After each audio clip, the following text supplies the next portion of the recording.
Triumph Herald. The Triumph Herald is a small two-door car introduced by Standard Triumph of Coventry in 1959 and made through to 1971. The body design was by the Italian stylist Giovanni Michelotti, and the car was offered in saloon, convertible, coupe, estate and van models, with the latter marketed as the Triumph Courier. Total Herald sales numbered well over 500,000. The Triumph Vitesse, Spitfire and GT6 models are all based on modified Herald chassis and running gear with bolt-together bodies. Herald and Herald S948cc. Towards the end of the 1950s, Standard Triumph offered a range of two-seater Triumph sports cars alongside its standard saloons, the Standard 8 and Standard 10, powered by a small 803cc or 948cc four-cylinder engine, which by the late 1950s were due for an update. Standard Triumph therefore started work on the Herald. The choice of the Herald name suggests that the car was originally intended to be marketed as a Standard, as it fits the model naming scheme of the time. But by 1959 it was felt that the Triumph name had more brand equity, and the Standard name was phased out in Britain after 1963.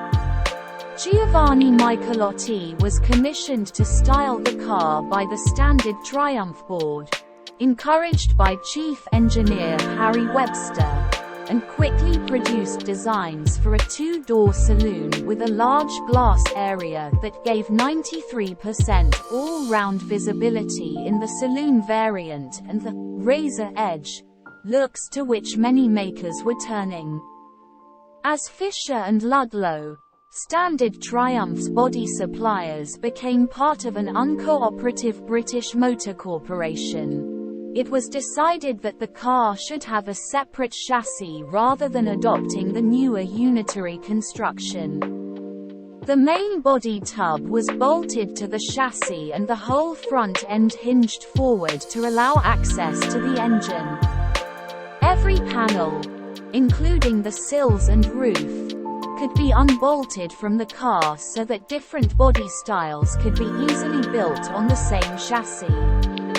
As an addition to the original coupe and saloon models, a convertible was introduced in 1960.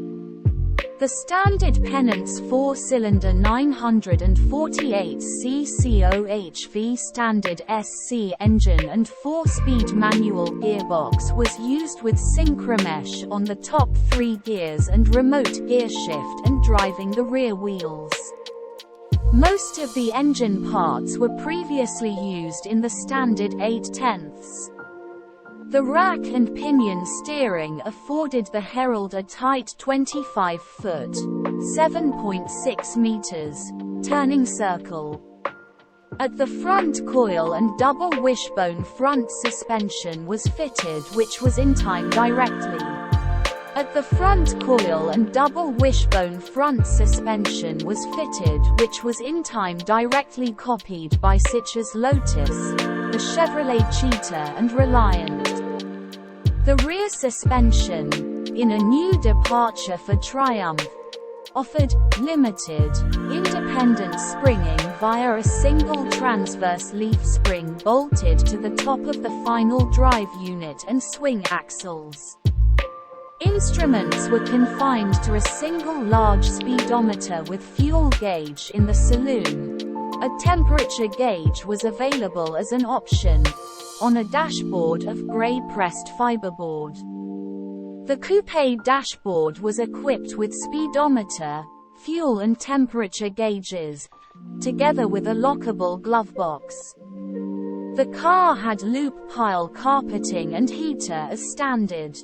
A number of extras were available, including twin SU carburetors, leather seats, a wood veneered dashboard, Teleflow shock absorbers and paint options.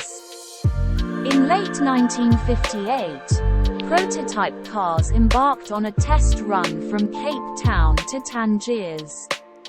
An account of the journey was embellished by PR at the time, however. Only minor changes were deemed necessary between the prototype and production cars. The new car was launched at the Royal Albert Hall in London on the 22nd of April 1959, but was not an immediate sales success. In standard single carburetor form, the 34.5 bhp, 26 kilowatts car was no better than average in terms of performance. A saloon tested by the Motor Magazine in 1959 was found to have a top speed of 70.9 miles per hour, 114.1 kilometers per hour, and could accelerate from 0 to 60 miles per hour, 97 kilometers per hour, in 31.1 seconds.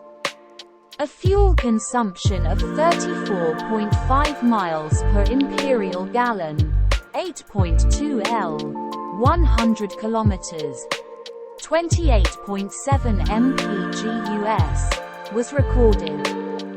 The rear suspension was criticized as yielding poor handling at the extremes of performance, though the model was considered easy to drive with its good vision, light steering, smallest turning circle of any production car, and controls, and ease of repair. A Herald S variant was introduced in 1961 with a lower equipment level and less chrome than the Herald. It was offered in saloon form only.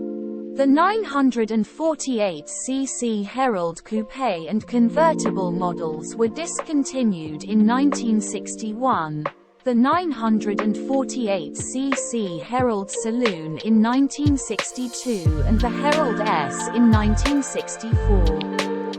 Herald 1200, standard Triumph, experienced financial difficulties at the beginning of the 1960s and was taken over by Leyland Motors in 1961.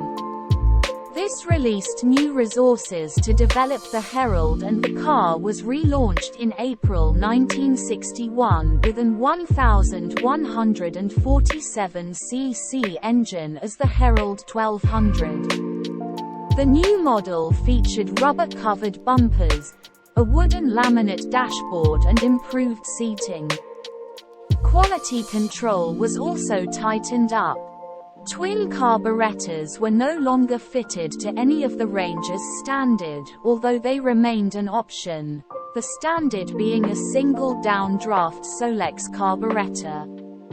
Solex carburetors were used by many European automotive companies including Rolls-Royce Motors, Land Rover, Mercedes-Benz, Volkswagen, and Porsche, and were also licensed to Japanese maker Mikuni. However, they are no longer made by any derivation of the original French firm. Claimed maximum power of the Herald 1200 was 39 bhp, 29 kilowatts, as against the 34.5 bhp, 25.7 kilowatts, claimed for the 948cc model. 1 month after the release of the Herald 1200, a 3-door estate was added to the range. Disc brakes became an option from 1962. Sales picked up despite growing competition from the Mini and the Ford Anglia.